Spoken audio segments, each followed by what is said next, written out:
말씀 통해서 제목을 보면은 하나님의 사랑에 갇힌 교회 또한 나라고 이렇게 생각이 됩니다. 연초에 담임 목사님을 통해서 올 한 해 우리 교회를 향한 하나님의 비전, 소망들을 우리 함께 말씀을 나누면서 은혜를 받고 도전을 받았습니다. 12월 오늘 첫날, 이제 한 달 남은 이 시점에 하나님의 사랑에 갇힌 나는 현재 어떤 모습이었을까? 함께 말씀을 통해서 은혜를 좀 나눴으면 좋겠습니다.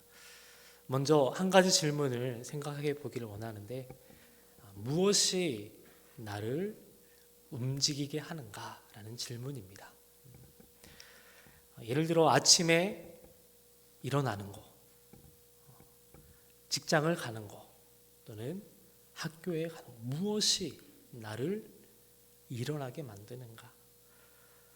또한 무엇이 우리를 하나님께 나와 찬양하고 예배하게 하는지, 매 주일 같은 시간마다 섬김의 자리에서 이름 없이 빛도 없이 묵묵히 하나님을 섬기며 봉사하는 그 아름다운 자리에 왜 우리가 그 자리에 여전히 남아 있는가?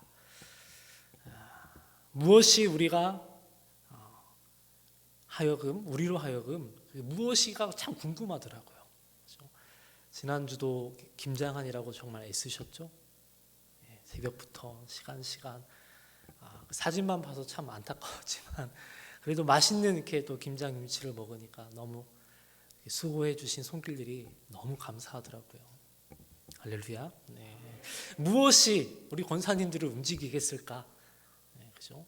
무엇이 우리 집사님들을, 우리 청년들을, 또 학생들을 움직이게 하는가라는 질문을 계속 생각해 보게 되면 결국 나를 이끌고 행동하게 만들고 그것을 움직일 수 있도록 이루게 하는 힘은 결국 우리 마음으로부터 시작이 됩니다. 다른 말로 표현하면 동기부여라고 하죠. 같은 일을 해도, 같은 예배를 드려도, 같은 섬김과 봉사를 해도 각 사람마다의 동기가 다르더라고요. 예를 들어 교회에 나와서 정말 열심히 일꾼처럼 열심히 하는 사람들이 있습니다. 그 동기를 보니까 교회에 열심히만 나오면 복 받을 것이다 라는 생각을 가지고 열정을 가지고 하는 거예요. 동기가 있어요. 복 받으려고. 또는 우리 학생들 그런 친구들은 없겠지만 중고등부 예배 때 와보면 너무 예쁜 친구가 있고 또 잘생긴 남자들이 있고, 그렇죠? 동기가 예배를 드리러 왔지만 겸사겸사 좋은 이성을 만나고 싶은 그런 마음도, 그런 동기가 일어날 수 있습니다. 또는 어떤 성도님들은 그래요. 목사님 말씀이 정말 위로가 되고 매 주일마다 힘이 됩니다. 그런 마음의 동기가 일어나서 더 말씀에 더 집중하시는 분들도 계십니다. 하나님을 예배하는 것이 내 삶의 가장 큰 기쁨이고 소중한 즐거움이어서 예배 시간을 사모하는 것도 어떤 동기가 될 수 있습니다. 각 사람마다 모습이 다 달라요. 그런데 그죠? 2024년 저희가 새해를 시작하면서 우리 좋은 교회의 다짐과 동기는 좌측에 보이는 글씨처럼 하나님의 사랑에 갇힌 교회였잖아요. 그죠? 그 동기가 있었어요. 하나님의 사랑이 우리 마음에 부은 바 되어서 정말 온 성도들이 하나님을 향한 그 사랑으로 가득 채워져서 하나님을 예배하고 또 주의 성전에서 봉사하고 섬기면서 하나님의 사랑에 갇힌 우리 교회가 이루어진 줄로 믿습니다. 네. 조금 부족한가요? 네. 말씀을 보니까 하나님의 사랑이 우리에게 얼마나 중요한지 정말 본질적인 내용을 로마서 오는 사도 바울은 우리에게 전해주고 있습니다. 세 가지인데요. 첫째는 그 동기의 모습을 보면은 우리가 연약할 때입니다. 따라합시다. 우리가 연약할 때 그리스도께서 죽으셨다. 6절 말씀 보십시오. 우리가 아직 연약할 때의 기약대로 그리스도께서 경건하지 않은 자를 위하여 죽으셨다. 너무 중요한 하나님의 사랑을 표현할 때 정말 우리가 설명할 수 있고 본질적인 내용입니다. 연약하다라는 것은 힘이 없는 거예요. 무기력하다라는 거고요. 하나님을 바라볼 수 없는 그런 상태, 아무것도 할 수 없는 무능한 모습을 연약하다라는 표현을 사용합니다. 결국 이 말씀은 우리를 향한 말씀이고 나를 향한 말씀인데 그 연약한 나를 보게 되는 거예요. 하나님을 기쁘시게 할 수도 없었고, 하나님 우리에게 말씀을 주실 때 그 말씀을 따라 내가 아까 나를 이끌어갈 수 있는 힘이 필요한데, 그 동기가 필요한데 그런 동기와 힘도 없었던 그 모습, 그런 존재, 하나님을 정말 전심으로 사랑합니다. 나의 예수님, 그렇게 고백하면서 찬양하는 것은 고사하고 늘 변덕스러운 내 마음, 이랬다 저랬다, 또 말씀을 듣지만 교만하고 내 뜻대로, 내 아집대로, 내 고집대로 계속 나를 붙들고 살아가려 하는 그런 모습, 이게 다 연약함의 나의 모습을 보는 거예요. 그런 나를 위해, 그렇게 연약하고 무능한 나를 위해 그리스도께서 죽으셨다, 죽어주셨다 라는 이 믿기 어려운 이런 놀라운 사랑이 바로 하나님의 사랑이라는 거죠. 하나님의 사랑. 하나님 앞에 나아감에 있어서, 즉 구원에 관하여 아무것도 우리가 손 쓸 수 없는 이 연약한 우리를 위해 하나님께서 구원의 길을, 참된 은혜를 우리에게 허락해 주셨기 때문에 그것을 우리가 은혜라고 말하고 하나님의 사랑이라고 말하고 있는 것입니다. 사랑받을 만한 자격도 없었고 조건도 갖추지 않았지만 우리가 늘 신앙생활 하다 보면은 받을 만하니까, 그래도 이렇게 직분을 받았으니까 그렇게 생각할 수 있잖아요. 그런데 하나님께서 무언가 내가 행한 일로 인한 보상으로 그 사랑을 허락해 주셨다면 그건 뭐죠? 은혜가 아닌 거죠. 사랑하는 성도 여러분, 저와 여러분의 연약함은 정말 끝이 없어요. 그 연약함을 아시고 중요한 그 연약함을 알고 있음에도 불구하고 이런 나를 위해 죽기까지 우리에게 사랑을 베풀어 주신 그 놀라우신 은혜, 그 은혜가 있기에 오늘 우리는 오늘 하루도 담대하게 살아가고 있는 줄로 믿습니다.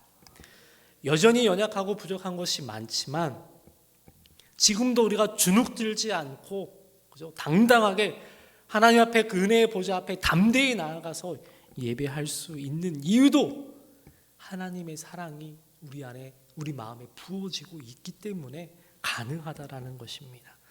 그래서 오늘 우리가 중요한 이 오후예배 시간에 첫 번째 우리에게 주신 말씀은 연약하지만 지금도 내 마음의 동기가 다를 수는 있지만 그럼에도 그 하나님의 사랑이 우리 마음에 지금 부어지고 있다.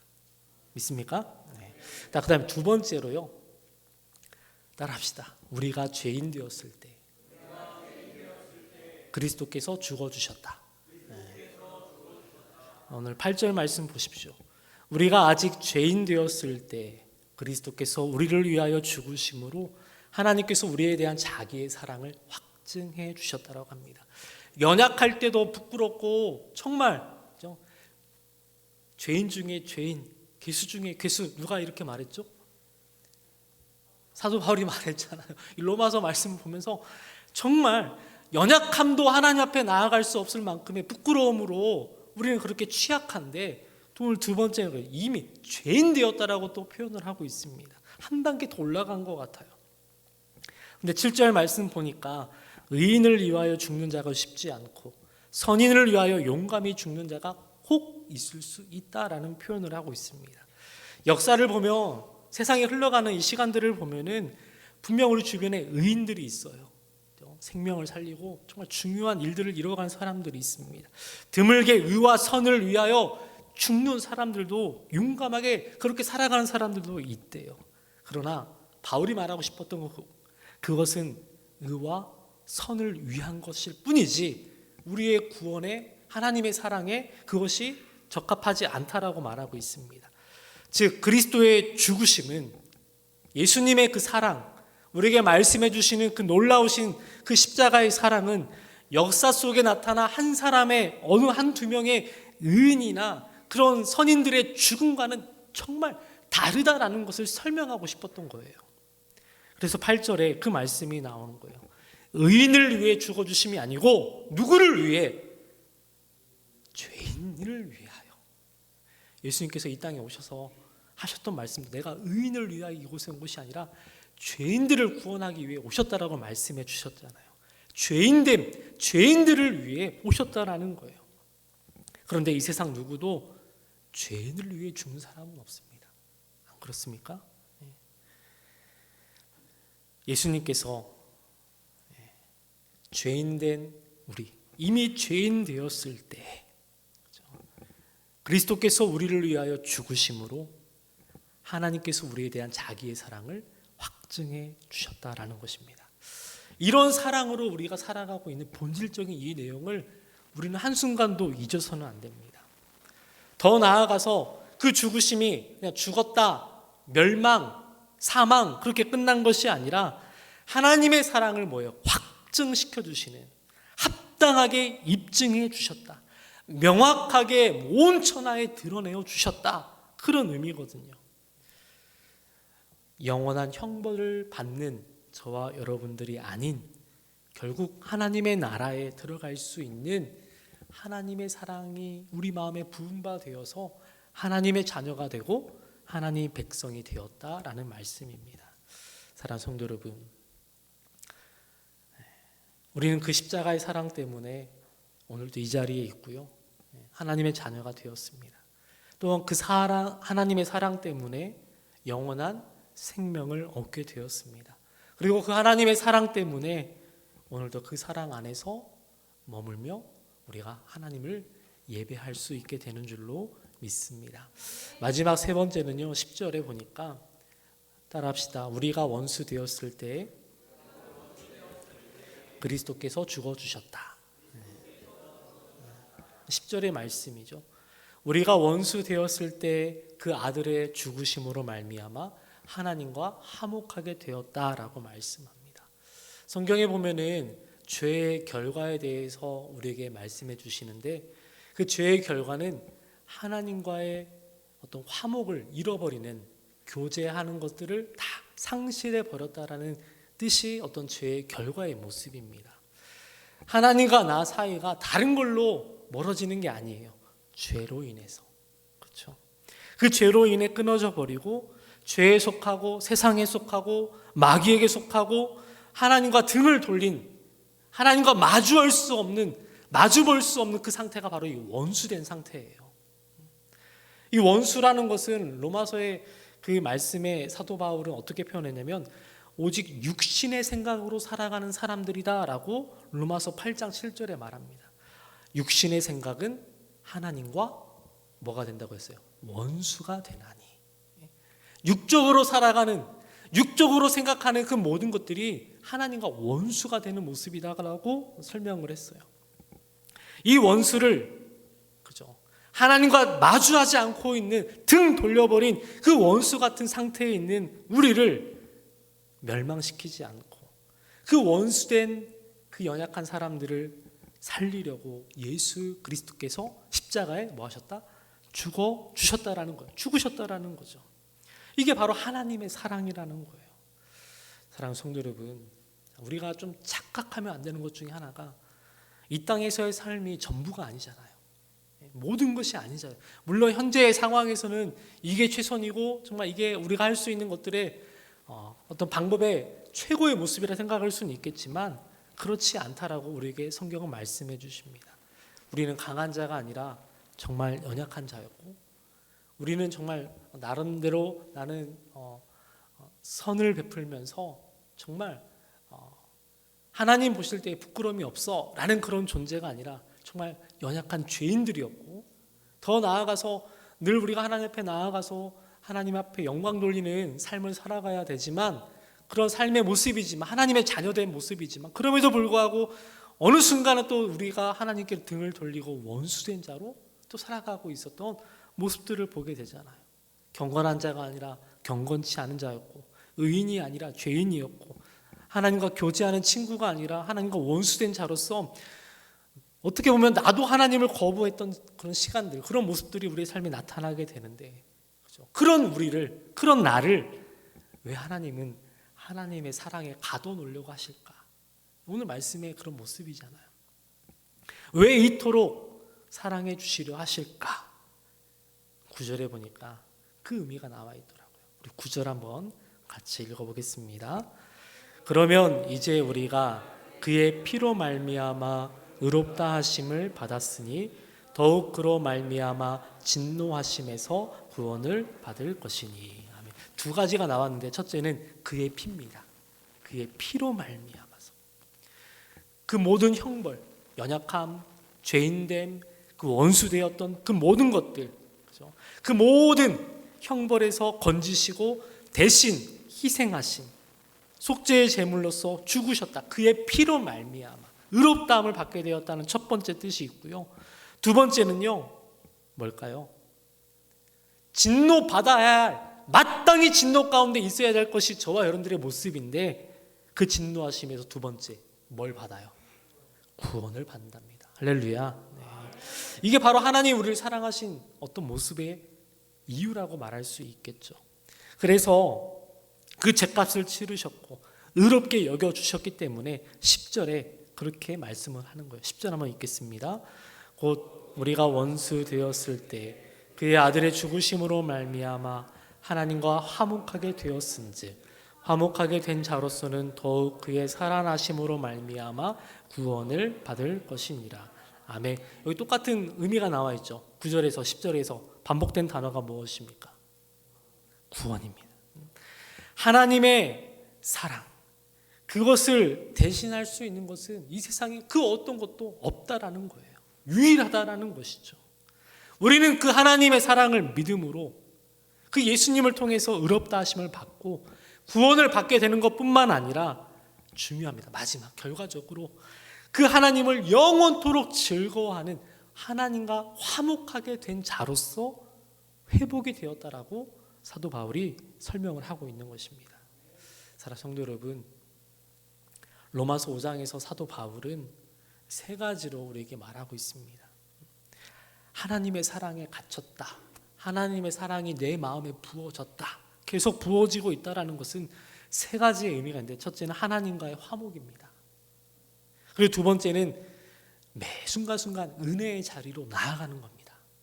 그리고 마지막 세 번째는 영광에 이르게 될, 그 하나님의 나라에 이르게 될 그 소망을 끊임없이 붙잡고 살아가는 것입니다.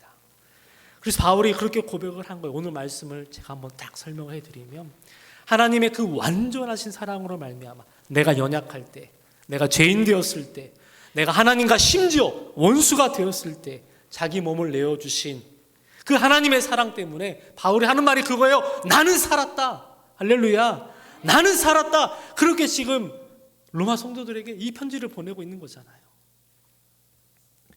그래서 나는 이제 사랑의 삶을 살아가게 되었다. 그 내용을 담고 있어요. 나는 이제 과거의 내가 아닌 예수를 위해 살고 있다. 그리스도의 마음으로 사랑할 수 없는 자들을 사랑할 수 있는 그 삶이 나에게, 그런 동기가 나에게 지금 부어지고 있다. 그 사랑이, 하나님의 사랑이 내 마음에 계속 부은 바 되미니, 오늘 말씀에 나왔잖아. 부은 바 되미니 그 험한 세상 속에 들어가서 수많은 선교의 현장을 다니면서 끊임없이 뭐예요? 전도자로서 나에게 맡겨주신 그 소명을 따라서 하나님의 나라를 확장하며 살아가고 있다. 이 로마서의 지금 5장에 나오는 그 내용을 말하고 싶었던 거예요. 그러면서 뭐라고 할까요? 연약할 때, 죄인 되었을 때, 심지어 하나님과 원수 되었던 자도 예수님을 믿으면 구원을 받는다. 그 말씀을 전하면서 예수 믿으세요. 예수 믿으세요. 주 예수를 믿으라. 그리하면 너와 내 집이 구원을 받으리라. 이 복음을 계속, 나는 이제 그런 삶으로 그런 사람들을, 죄인된 사람들, 원수된 사람들, 연약한 사람들, 그 사람들을 사랑하는 사람으로 하나님이 나를 세우셨다. 그 복음 들고 가는 거잖아요. 오늘 낮 예배 때도 말씀을 주셨지만 하나님의 사랑이 우리 마음에 부은 바 되면, 하나님의 사랑에 갇힌 내가 되면 오늘 바울처럼 이 고백을 하게 되는 거예요. 예수님을 위해 한번 살아보고 싶다. 그 마음의 소망과 소원들이 계속 나타나게 되는 거예요. 그래서 그동안에 내 눈에 보이지 않았던 그 연약한 영혼들, 죄인된 영혼들, 원수된 영혼들이 보이기 시작하고, 그 영혼들을 위해 정말 사랑할 수 없었던 나였지만 이제는 내가 예수님의 마음으로 그들을 사랑해야 되겠구나. 그 삶의 변화들이, 새로운 도전들이 일어나게 되는 것입니다.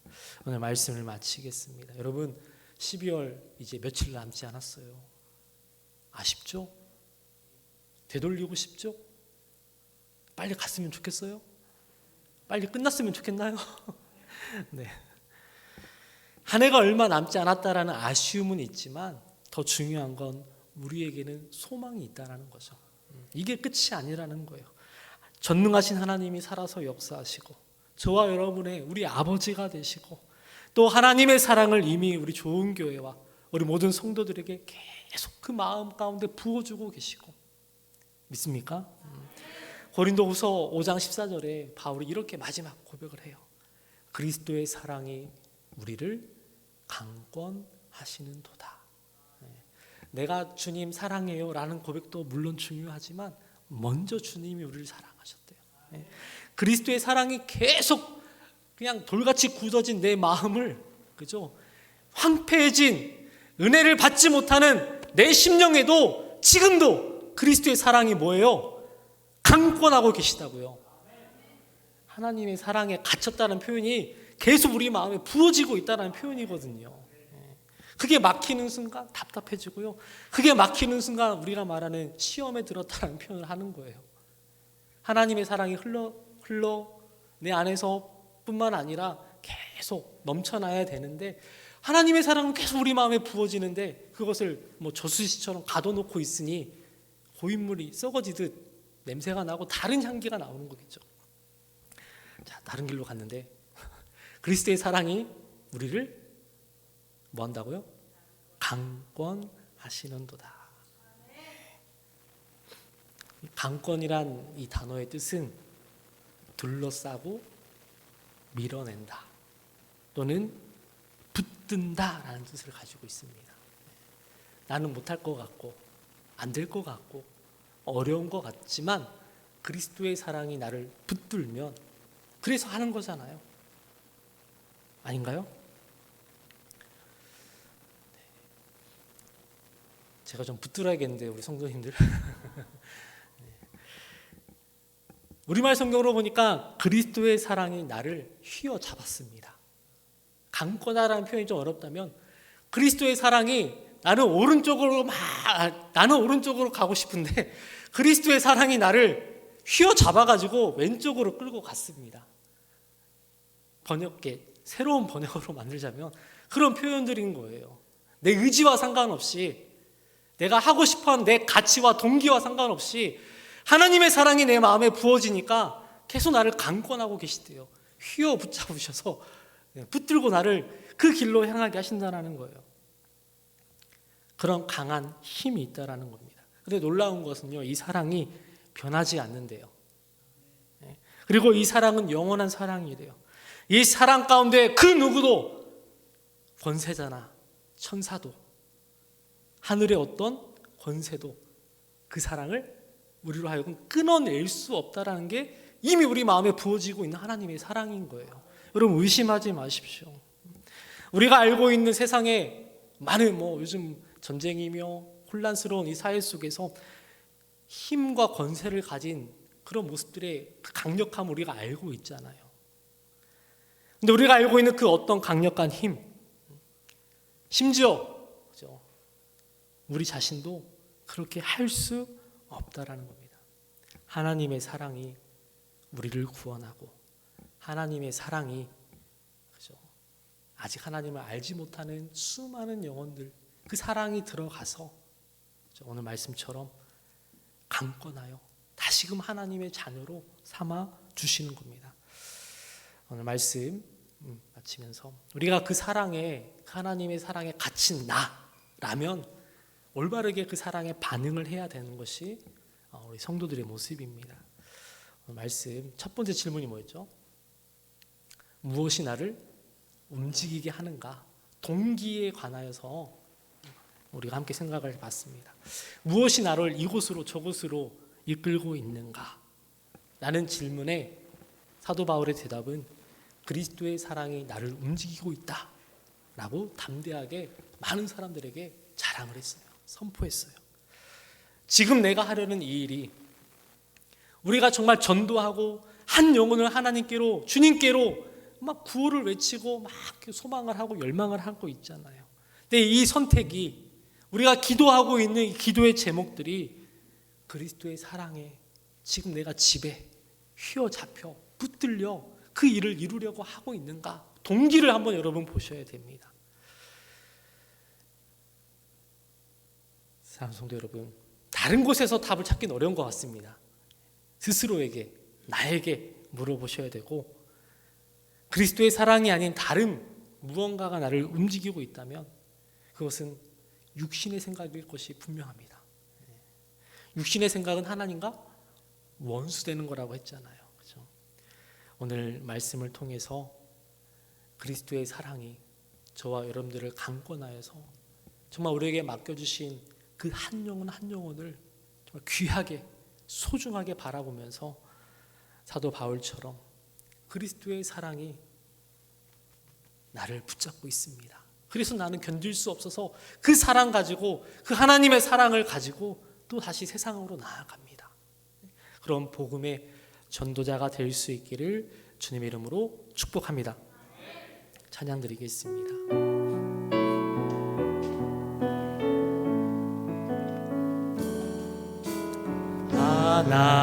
하나님의 그늘 아래 내 모든 것 다 내려놓고 나 잠잠히 주를 묵상하네.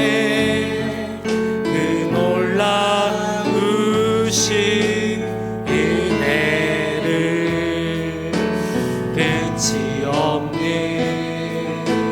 주의 사랑 강물 되어 내 안에 흘러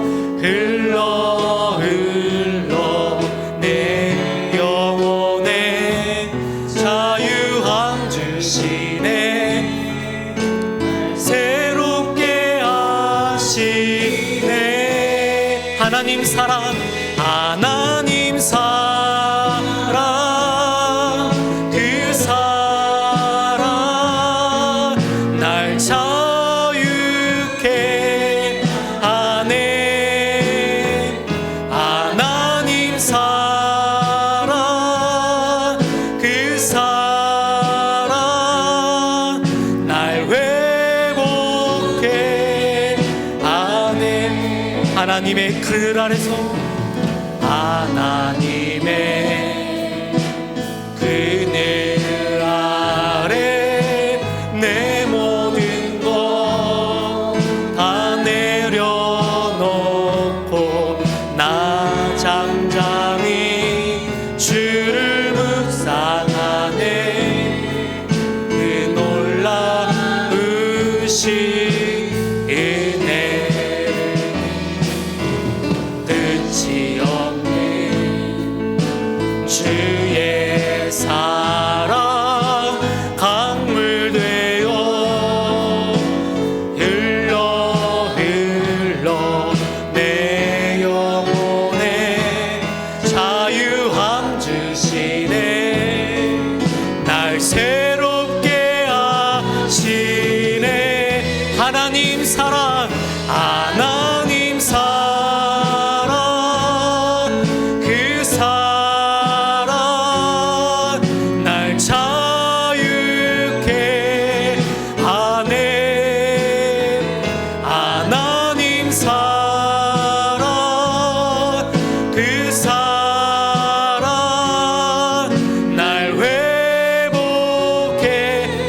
마지막으로 한 번 더 하나님 사랑, 하나님 사랑, 그 사랑 날 자유케 하네.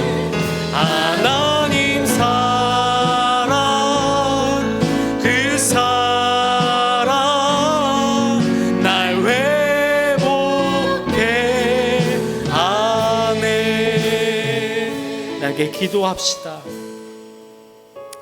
2024년 1월 시작을 하나님 사랑에 갇힌 교회, 또한 하나님 사랑에 갇힌 나, 그 간절한 소망과 기도의 제목을 가지고 저희가 힘차게 출발했습니다. 근데 어느덧 시간이 흘러 이제 한 달여 얼마 남지 않은 이 시점에 오늘 우리에게 주신 새해 첫 번째 주셨던 이 말씀이 다시금 우리 마음판에 새겨져서 하나님의 사랑이 날 회복케 하고 하나님의 사랑이 날 자유케 하여서 정말 이 마지막 달에 우리에게 주신 그 비전, 한 영혼을 주님께로 인도할 수 있도록, 그 사랑을 흘려보낼 수 있도록 바울처럼 그리스도의 사랑에 강권적으로 붙잡히게 하여 주시라고 우리 한번 같이 주여 한번 간절히 외치고 기도합니다.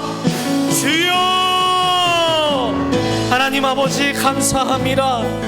하나님의 사랑에 갇힌 교회, 또 나의 내 모습이 되어 오직 주의 사랑에 매여 말씀에 이끌려 사명에 이끌려 하나님을 기쁘시게 해드리고 하나님 앞에서 귀하게 쓰임을 받을 수 있는 거룩한 백성, 행복한 성도들이 될 수 있도록 여기까지 인도하여 주시니 감사합니다. 하나님 나라에 쓰임 받을 수 있는 선한 일꾼들이 되게 하여 주시고 그리스도의 사랑에 우리를 강권할 때마다 하나님의 사랑을 흘려보낼 수 있는 섬김과 나눔의 통로가 될 수 있게 하여 주옵소서. 우리 주변에 억눌린 영혼, 상한 영혼, 하나님 그 불쌍한 영혼들을 바라볼 때마다 그들을 정말 섬길 수 있는, 복음의 향기를 전할 수 있는 하나님의 사람들이 되게 하여 주옵소서. 이제 얼마 남지 않은 12월 우리가 함께 기도합니다. 주여, 한 영혼을 주님께로 인도할 수 있는 거룩한 하나님의 사명을 우리에게 허락하여 주옵소서.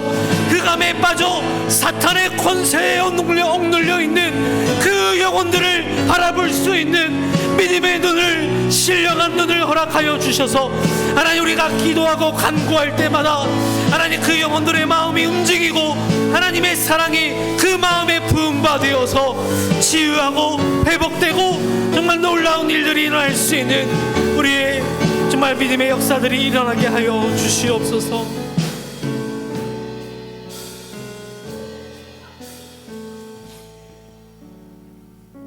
하나님, 세상에 속한 사람으로 멋지게 살아가는 것이 아니라 하나님께 속한 거룩한 사람으로 의롭게 믿음으로 살아가는 우리 모든 성도들이 되게 하여 주시옵소서.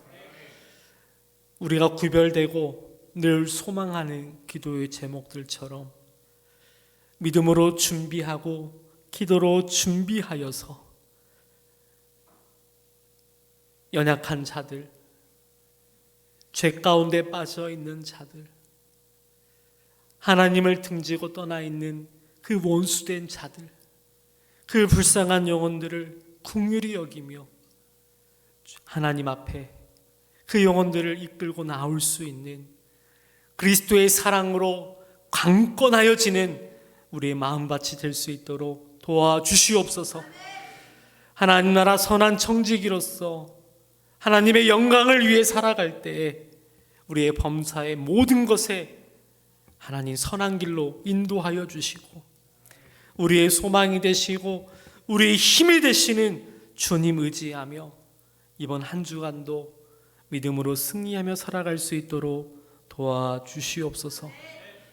치유의 주님, 특별히 병상에서 회복되기를 원하는 주의 자녀를 기억하여 주시고 믿음의 기도는 병든 자를 구원하리니 주께서 그를 일으키시리라. 은혜 강구는 역사하는 힘이 크다라고 말씀하셨던 것처럼 하나님의 역사 일어나게 하여 주시옵소서. 감사드리며 예수 그리스도 이름으로 간절히 기도하옵나이다. 아멘.